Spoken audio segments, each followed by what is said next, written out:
A flurry of diplomatic meetings and sanctions on investments in China. We will take a look at recent developments and challenges in the China-U.S. relationship. Hello, I'm Ahmed, and this is The Heat.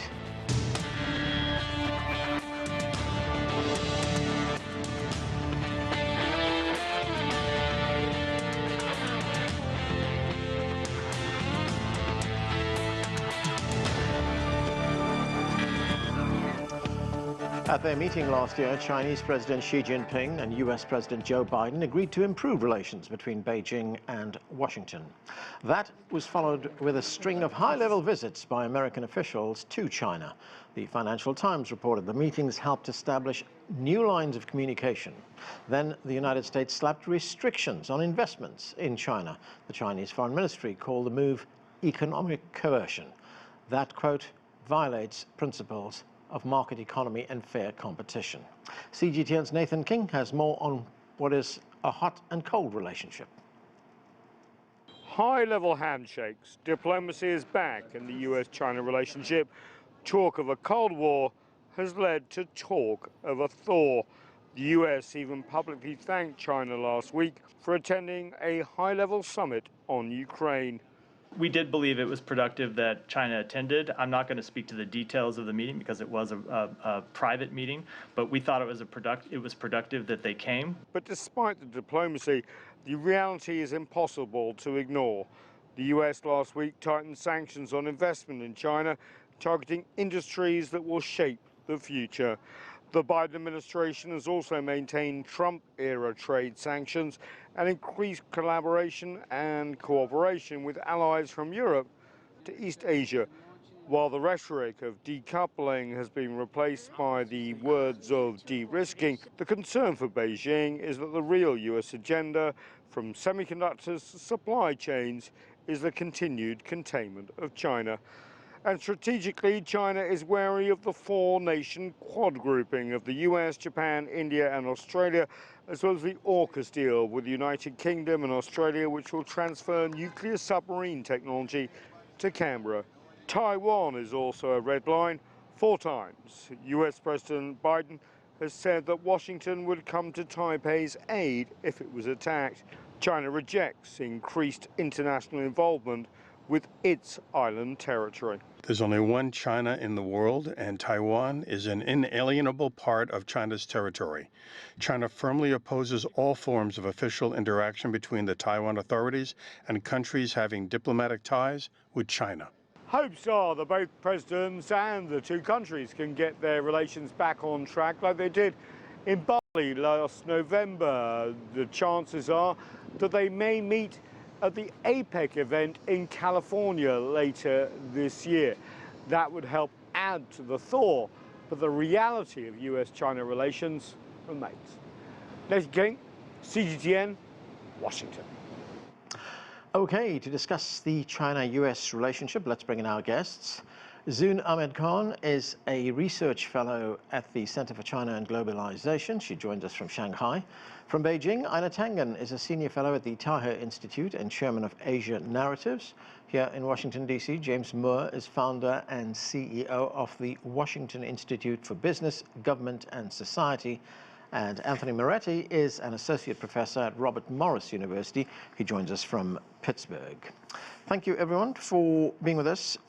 Zoon, let's start with that report, which was in the British newspaper, the Financial Times. It reported that there are new lines of communication being opened between the United States and China, and part of that involves the setting up of 3 working groups. 2 working groups that will focus on regional issues, that is issues in the Asia-Pacific, and a 3rd working group will focus on other broader issues, as that report says. So that's the good news. That's the effort to improve relations. But at the same time, the United States also, very shortly afterwards, announced that it would be restricting investments in certain sectors in China. I mean, that's seemingly contradictory to what it initially said. So what is your reading of this relationship and where it's going? Thank you, Anand, firstly, for having me on the program. I think the first question for us to answer is that what are we comparing this relative, I would say, improvement or openness towards communication with? And really, if we look at the past few decades since the détente, this has been the lowest point in China-U.S. relations. This has been a point where the idea of, maybe even a hot war hasn't been out of the question. And so I do think, we have to also measure our expectations from the relationship. We see that these high-level visits recently that happened have definitely increase the likelihood of both sides, I mean, especially from the United States, to realize that they need to be able to manage the relationship. And that is then a relative improvement.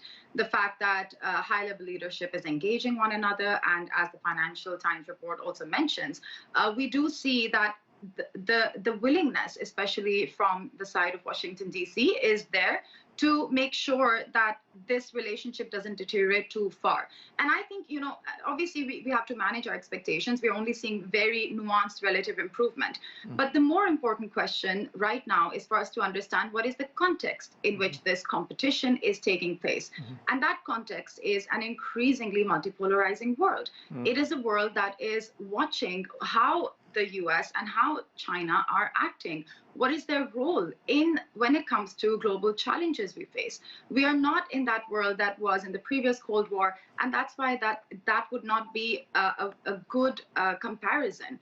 We are in a world where African leaders will call out the United States for not being present, for not playing the role that they should play, for being too hawkish against China and not actually playing a constructive role when it comes to global challenges. So I think that pressure, that is a real pressure on the United States right now, and maybe that is resulting in at least a semblance of managing, at least to a small percent, the differences. Okay, let me go to Einar Tangen. Einar Tangen, I mean, help us understand what are U.S. goals in trying to improve this relationship. I mean, it does appear to be a little bit schizophrenic, doesn't it? I mean, it's reaching out with one hand, but wagging the finger with the other hand. And what do you make of what Zoon just told us, that what we are seeing is actual evidence that, this is part of what is a rapidly emerging multipolar world?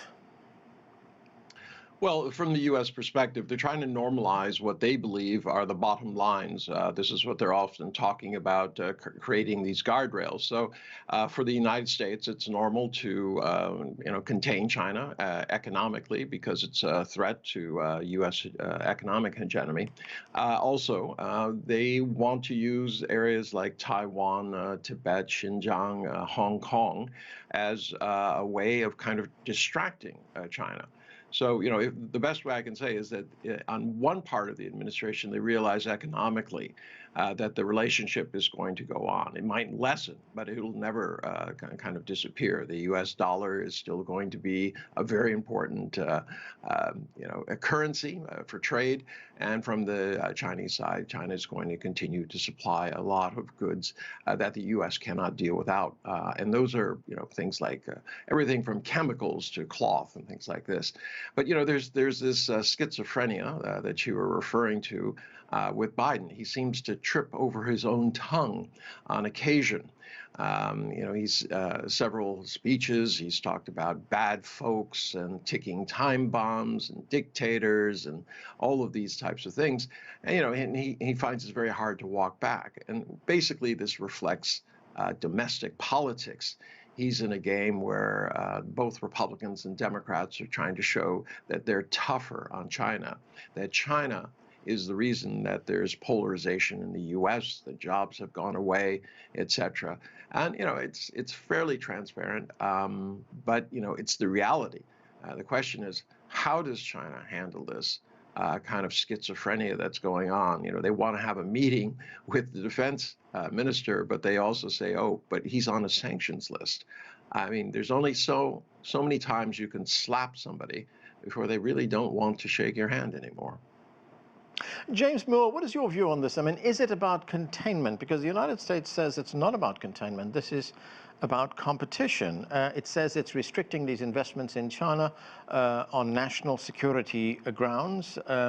It's also been threatening other countries that have been cooperating commercially and economically with China. Most recently, we had the visit by Victoria Nuland, a senior Biden official, to South Africa, where she tried to dissuade the South Africans, tried to put pressure on the South Africans to stop using products from Huawei.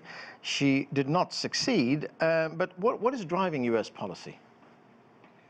Well, quite frankly, there's so much going on, and I think we have reached a nadir over these past couple of years with regards to the relationship between China and the United States. China, of course, was closed as a result of COVID and has emerged in such a way that there's concern about deflation. And the United States is watching very closely as to what the economy is going to look like. We've got to recognize, of course, that the United States and China today and tomorrow and into the foreseeable future are going to be the world's two superpowers. There's nobody that's going to be able to match it. And indeed, China has been responsible for anywhere from 35 to 40% of the global growth as far as the economy of the world is concerned. But what we're going through right now is a period of trying to understand and fully probe the competition, the coexistence, and the cooperation that can exist between our two countries. And so President Biden is really walking a tightrope here in Washington, D.C., particularly with those voices on Capitol Hill that are very, very strongly in favor of trying to contain China. I think that would be unfair to categorize the Biden administration as trying to engage in some serious containment policy, but indeed that's certainly what some of the voices are trying to declare here in Washington. Do you think, James, that there's more grounds for cooperation rather than confrontation? I sure do. You know, one of the areas, and we just saw a quick clip of John Kerry, the former senator and secretary of state in China, on climate change. We have just experienced in Maui part of what is certainly a concern regarding climate change, and we're watching this whole area play out throughout the world. And indeed, China and the United States have been great polluters, and there's really going to have to be a need to have the two world's great superpowers sit together and figure out exactly how to be able to lead the world in something as difficult and as complex as climate change is. And that's just one example. Anthony Moretti, let's talk about public opinion in the United States and to what extent that is driving current U.S. policy on China. You know, Einar alluded to that a moment ago. But, you know, we see a lot of the public opinion here is anti-Chinese. It's xenophobic in many respects, especially in the country's mainstream media. In fact, the New York Times recently cited some polls which say that the American public's view of China is not very different from the American public's view of the Soviet Union during the Cold War. To what extent do you think the policy is being driven by public opinion in this country, remembering also that we are rapidly approaching that 2024 presidential election? Mm-hmm. I think to some extent it's a question of a little bit like chicken and the egg. It really doesn't matter which, whether public opinion is driving it or whether the political elites are driving it. Although I would tend to put the onus more on the political elites. And what you look at as you talk about public opinion, you go back roughly 40 years. The Soviet Union was the existential threat. And then Japan and its economic potential was the existential threat. And then radical Islam was the existential threat. And now China is being viewed as that existential threat to the West, to the United States, et cetera. And what you begin to wonder is, will at some point the U.S. public begin to say, this is a little bit like that children's tale of the boy who cried wolf, that at some point either the wolf is actually going to show up, or there's been no wolf to begin with, and maybe it's time to move on to some other things, and you perhaps get caught in a trap there. So I think without question, public opinion, political elites working together, or at least both affecting each other. I would tack on one thing to what Einar said, talking about Biden, and to me, I think it's also important to add he does have a Cold War mentality. He is a Cold War president, for lack of a better phrase, in terms of when he came to Washington, his opinion of the Soviet Union, etc. I don't know how many more U.S. presidents we'll have who will be so tied into that portion of U.S. history that they will still view the world that way. But without question, Biden is very content keeping some of the things in place, most notably the Trump sanctions, as they've been now called. And that is an indicator of however much he wants to see the American economy improve. He is going to nevertheless use the hammer of sanctions, even though, as we know, their success at best is iffy, and the problems they pose to the domestic U.S. economy and the U.S. worker are even worse. One other thing, Anthony, and that is the United States often frames this relationship as one in which, especially when it comes to the rising tensions that we see, as one in which it holds all the cards, that it can dictate the nature of this relationship, that it can dictate how this relationship gets better or worse. Is that the case? If it is, I think it is fool's gold. Zoon mentioned in her opening comment, and other people have mentioned it as well in different forums, that look, you are looking at a multipolar world now. Whether you accepted, liked, disliked, whatever, the unipolar world that the United States was the hegemon for roughly four decades, that world is gone. And yes, in the United States, that is a hard and difficult pill to swallow. If you've been told you're on top of the mountain for 40 years and suddenly you're not, it's a crisis in confidence in a way. And so, no, the U.S. can't just simply show up here, there, and everywhere and snap a finger and say this is the way it's going to be, because whether it's on the continent of Asia, the continent of Africa, South America, wherever, there's going to be pushback. And I think it's particularly noticeable when it's allies such as Emmanuel Macron, the president of France. Those get the eyeballs, those get the headlines, but the U.S. isn't in the dictatorial position or the snap your finger, do what I say position that it had been. Zoon, as I said in the introduction to the show, there's been a string of American officials that have made their way to China in recent weeks. We look at Secretary of State Antony Blinken. He was there. The Treasury Secretary Janet Yellen was there. As James pointed out, the climate envoy John Kerry was in China as well. There's also visits from the private sector. Bill Gates was there. Elon Musk was there as well. And there's also a planned visit by the U.S. Commerce Secretary Gina Raimondo. What does this tell us? I think, the fact that even the previous speakers have mentioned how there is a world that is watching. I think this is the most important point to note. I'll go back to Anthony's remarks slightly to try and respond to this question. What is it telling of? It is telling of the fact that the Biden administrations and Biden's own particular, Cold War mentality proved to be quite isolating in some ways in the first 2 years that he took office. Countries in the global south, they do not buy this narrative, that don't work with China, don't cooperate with XYZ. Even countries like India that have closely cooperated with the United States over the past 2 decades in particular, say that no one can dictate us.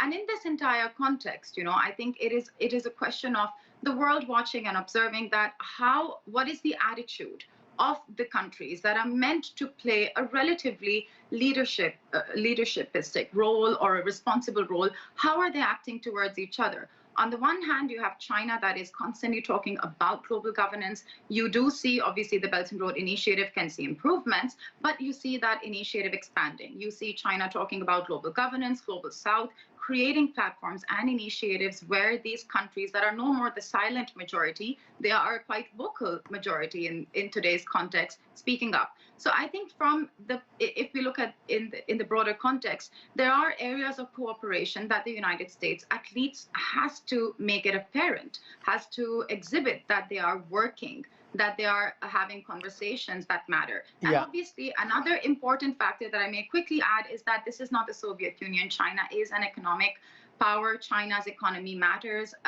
So economic conversations that can keep the economies afloat, and at least even if they're de-risking, ensure that this is happening in a they're responsible, they don't harm themselves too much, is important. So I think these visits are telling of the fact that both are quite interconnected in many aspects. Okay. Einar Tangen, you wrote an article recently in which you pointed out how the U.S. threatens and forces other countries to take sides, for instance, in the Ukraine conflict, or on sanctions for that matter, or how it pressures certain countries. South Africa was a case in point that I mentioned that they tried to pressure recently. But you say that this type of coercion, as you call it, is no longer sustainable. In fact, the title of your article is U.S. coercion is no longer sustainable. So tell us more about that. Well, there's truth, there's trust, and there's perspective. You start looking around the world. The U.S. has a tendency to accuse other nations of doing exactly what it's doing. I mean, the U.S. is the most coercive nation in the world. It's openly coercing the Netherlands and Japan into denying China access to chip-making equipment. It has gone around the world saying you must choose. And then you get into this issue of trust. The U.S. does not trust anybody. That was clear since World War II, but it has accelerated more recently. You see these calls for Europe to rearm itself. Why? Because the U.S. says we don't trust them. They're not carrying their weight, all these things. And then you have perspective. The U.S. Perspective is that China is a real problem. But who's creating the tensions with China? It's obviously the U.S., just the way it was the start of the Ukraine conflict was not about Russia expanding. It was simply about the U.S. Promoting NATO and the EU into Ukraine, knowing full well that it would result in a war. So you have a situation where the U.S., and I think Zoon and Anthony hit it, is kind of trying to come to terms with the fact that it is no longer this political economic hegemon. Unfortunately, the biggest danger is that if its political and economic status doesn't work, that they might turn to military means. James, one of the terms we hear very often in this discussion about the relationship between the US and China is decoupling, and you will be very familiar with that. That is the decoupling of the two economies. The United States says it's not about decoupling, it's about de-risking. Is there much of a difference? That's a real good question. It will be difficult, period, to decouple China and the United States economically completely because of obviously the strength of both economies and their influence around the world. But there's no question that there has been a reevaluation on the part of Washington with regards to supply chains and to try to determine whether or not there should be other partners, economic partners that will allow the American economy to grow. And of course, we've seen some overtures that have been made to countries like neighboring Vietnam to China that are taking up the slack. But to be able to say that the United States and China are going to be able to decouple, de-risk, whatever, I think is a bit on the foolish side. Anthony, looking a little bit more broadly at what is going on in the Asia Pacific right now, the Secretary of State, the US Secretary of State, Antony Blinken, he recently toured the Asia Pacific. He went to New Zealand. New Zealand said after the meeting that it will not be joining the regional security group known as AUKUS. The Philippines, Tonga, and South Korea also say that they do not want to be put into a position where they have to take sides in this. What is all that telling us? Well, I think it goes back to one of the themes that we've been talking about tonight, which is, you can't just say you will do this any longer. And, it calls up what I think is maybe the most crying need in the United States right now. And that is somebody like Henry Kissinger. It was just 2 or 3 weeks ago that he was in China, and 100-year-old man acting as basically a go-between between the two countries at this point is really a sign of that the U.S. needs to find somebody, and in a country of 330 million people, there will be somebody who can go beyond the domestic political rhetoric, who will go beyond the sort of short-term benefit to us, the short-term crisis, et cetera, and will say, look, for the betterment of the world, we need this to happen now. The sooner that happens, the better this situation is going to be. And the sad thing is, as we look at those pictures of Henry Kissinger from again a couple of weeks ago, a 100-year-old man, and this is not a criticism of the man's age in any way, but that he is still so vital to keeping the conversation between the U.S. and China open, is really a sad state, or a sad statement rather, into what could be from the United States, and what so many of us who live in this country desperately want to see is a breakthrough of significance, a breakthrough that's going to matter, that's going to have complexity to it, that's going to have sincerity to it, that's going to have staying power to it. And we're just not seeing that. And there was a reference to the 2024 election earlier. Let's face it, once we get to roughly January 1st of 2024, I think the chances of such a leadership moment are going to decline even more and more in that 12-month stretch. Zoon, I've got a little bit of time left, but there would appear to be something of an opportunity coming up where we can again assess where this relationship is going, and that is the Apec Summit, which will take place in the United States in November in the city of San Francisco. There's speculation that there may be a bilateral meeting on the sidelines of that summit between President Biden and President Xi Jinping. But what are your expectations?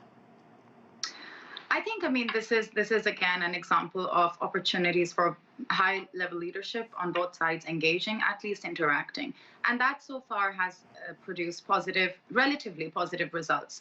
And the fact is, again, that APEC is a reminder of the fact that both countries need to engage bilaterally, but what really matters is what's happening outside.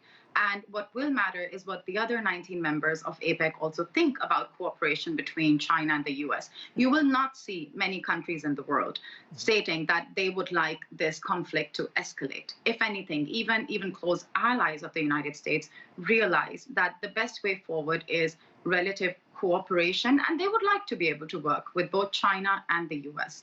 And this meeting can probably put forward that trend that we are seeing. Obviously, the fact that China poses that threat to the US hegemony will not go.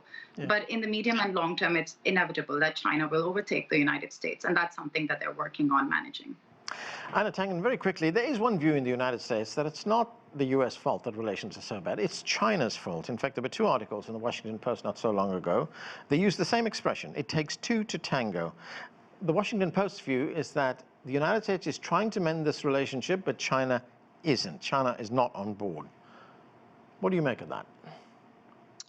Well, that's that trust factor. Obviously, China and most of the global South believes that it's the U.S. who's being aggressive. From the U.S. perspective, it's always about internal control. Everything that we've talked about, the U.S. believes that it needs to be in control in order for the world to progress. Okay, that's where we have to leave it. Thanks to all of you for being with us. That is it for this edition of The Heat. I'm Anand Naidu in Washington, D.C.